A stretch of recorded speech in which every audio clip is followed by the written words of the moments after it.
Viewers, আসসালামু আলাইকুম। আশা করি সবাই ভালো আছেন। আল্লাহর রহমতে আমরাও সবাই ভালো আছি। মমস কিচেনের পক্ষ থেকে আপনাদেরকে জানাই স্বাগতম। আজকে তৈরি করব খেজুরের গুড়ের ক্ষীর। চলুন দেখে নিই পুরো রেসিপিটি।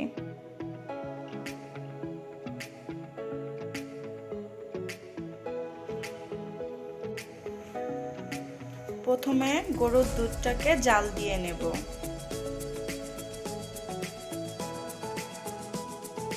ভালোভাবে বলক তুলে নেব।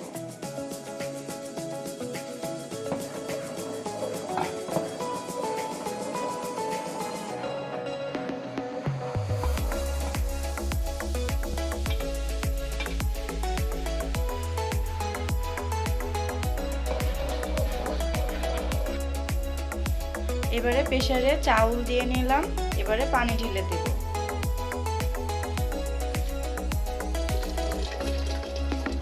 গরম পানি দিয়ে দিলাম।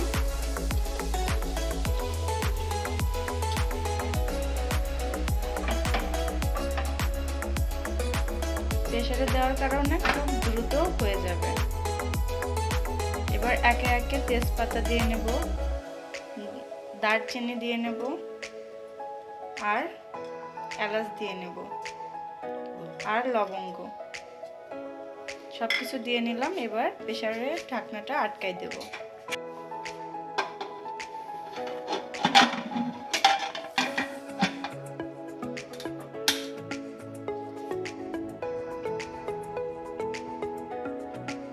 ঢেকে রাখলাম কিছুক্ষণের জন্য।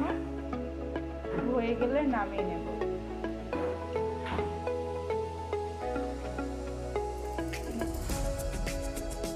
এ পর্যায়ে পোলাও চালটা সিদ্ধ হয়ে গেছে। এবার এর মধ্যে দুধ ঢেলে নেব। ভালোভাবে নাড়তে হবে আর দুধটাকে ভালোভাবে ঢালতে হবে।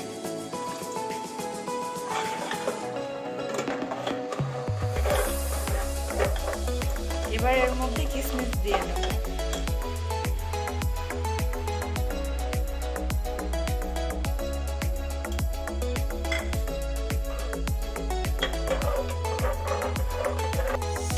এবারে গুড়টাকে শিলপাটায় এভাবে ভেঙে নেব।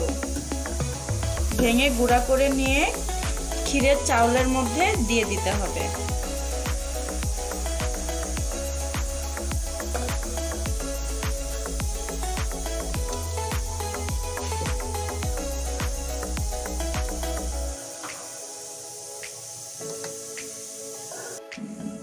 ভিউয়ার্স, গুড়টাকে গুঁড়া করে নিলাম। এবার এই গুড়টা ক্ষীরের চাউলের মধ্যে দিয়ে দিতে হবে, তাহলে ক্ষীরটা অনেক মিষ্টি হয়ে যাবে। তবে এটা অবশ্যই পরিমাপ অনুযায়ী দিতে হবে। ভালোভাবে নাড়তে হবে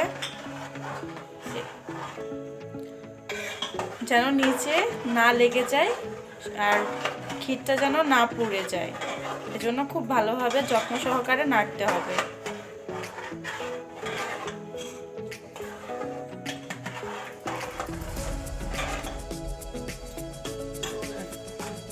এবার এর মধ্যে গুড় অ্যাড করে দিব।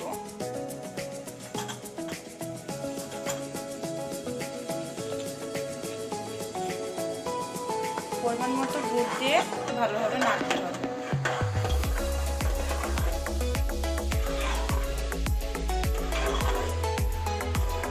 ভালোভাবে নেড়ে গুড়টাকে গলায় নিতে হবে। ভিউয়ার্স, মিষ্টিটাকে ব্যালেন্স করার জন্য সামান্য পরিমাণে লবণ দিয়ে নেব। এটা খুব সামান্য পরিমাণেই দিতে হবে। গুড়টা গলা পর্যন্ত অপেক্ষা করতে হবে আর ভালো মতো ফুটাই নিতে হবে আর এভাবে নাড়তে হবে যেন নিচে না লেগে যায়। এটা ভালোভাবে খেয়াল রাখতে হবে যেন কোনোভাবেই নিচে না লেগে যায়, যার কারণে বারবার নাড়তে হবে।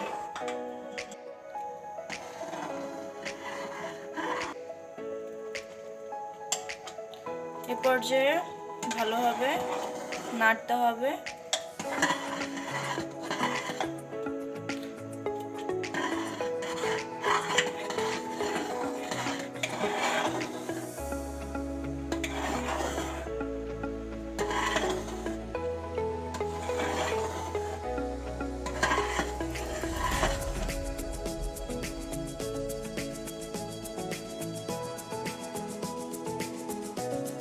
ভিউয়ার্স, দেখুন ক্ষীরটা কতটা সুন্দর হয়েছে। এখনও ধোয়া উঠতেছে, গরম গরম নামানো হয়েছে, কিন্তু এটা ঠান্ডা হলে বেশি ভালো লাগে। এটা আপনারা মুড়ি দিয়েও খেতে পারেন। ক্ষীরটা সকালবেলা বা ঠান্ডা হওয়ার পরে মুড়ি দিয়ে খেতে অনেক সুন্দর লাগে। আপনারাও ট্রাই করতে পারেন, আশা করি ভালো লাগবে। ভালো লাগলে অবশ্যই একটা লাইক দিবেন, আর আমার চ্যানেলে নতুন হয়ে থাকলে আমার চ্যানেলটি সাবস্ক্রাইব করে দিবেন। ধন্যবাদ।